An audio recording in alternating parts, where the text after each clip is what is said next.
Alors ce qui est intéressant en plus, quand on voit ces lois qui passent aujourd'hui au pouvoir, c'est que c'est systématiquement, si je prends la loi du mariage pour tous, la volonté d'une petite oligarchie qui manipule, soi-disant, une communauté qui peut-être n'existe pas, puisqu'il y a des homosexuels de gauche, de droite, pour des raisons affectives, transgressives, on va dire génétiques même, hormonales, oedipiennes, enfin je veux dire, tout ça ne constitue pas une catégorie politique, hein.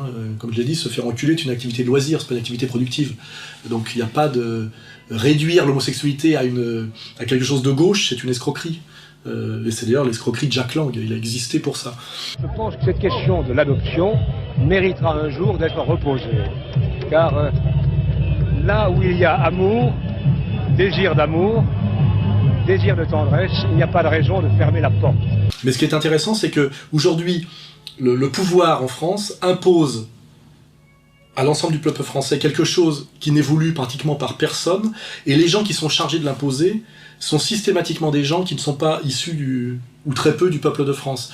Même si d'ailleurs ils ne sont pas décisionnaires, c'est-à-dire qu'on envoie, exactement comme on envoie Colin Powell agiter la petite fiole d'anthrax pour vitrifier et massacrer le peuple irakien, pour que ce soit un nègre de maison qui ait fait le boulot, et que ça planque les décisionnaires de l'oligarchie, qui en général sont plutôt des atlanto-sionistes issus de des élites WASP et des élites juives, c'est facile à démontrer. Là c'est pareil, on a une pauvre Taubira qui au départ est sur une question d'indépendance guyanaise, donc sur une question d'antiracisme, sur une question de défense des Noirs humiliés. La Guyane, c'est un mélange de population, de culture, de civilisation, de couleurs, c'est-à-dire... C'est une mosaïque extraordinaire parce qu'en fait nous avons en Guyane un village planétaire, c'est-à-dire que nous avons une reproduction pratiquement de la Terre entière. Nous sommes de l'Amazonie, nous sommes du plateau des Guyanes, nous sommes une différence géographique, nous avons aussi une histoire, nous avons une culture qui s'est agrégée à travers le temps.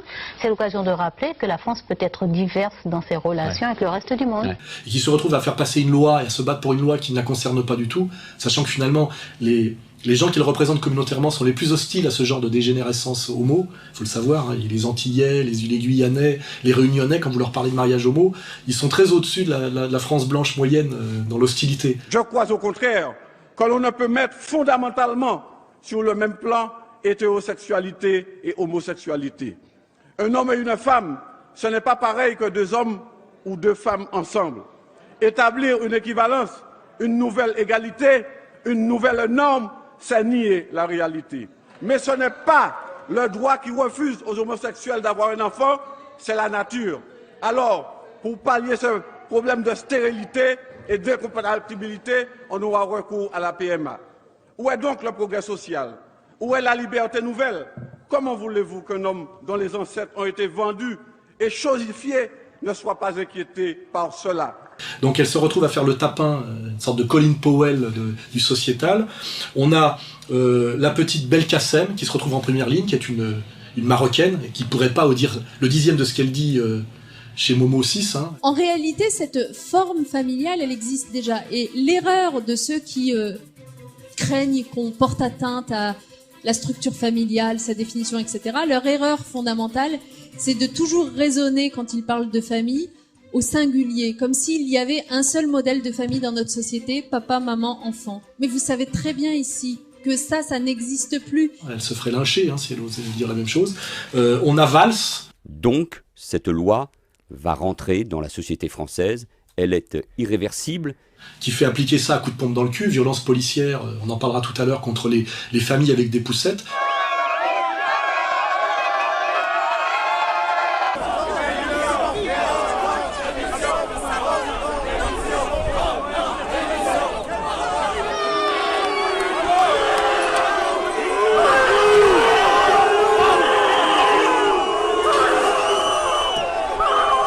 Parler de plus de 350 interpellations, que je rappelle qu'il y a eu des interpellations aussi le vendredi et le samedi. Valls, quand même, qui est un Catalan naturalisé en 82 français et qui ne rêve que d'Israël, on le sait, et qui sans doute d'ailleurs doit se penser comme un Maran, un type qui aurait fui les persécutions d'Isabelle la catholique pour aller se planquer en Catalogne. On sait très bien ce qu'est la Catalogne pour un madrilène, je connais bien l'Espagne.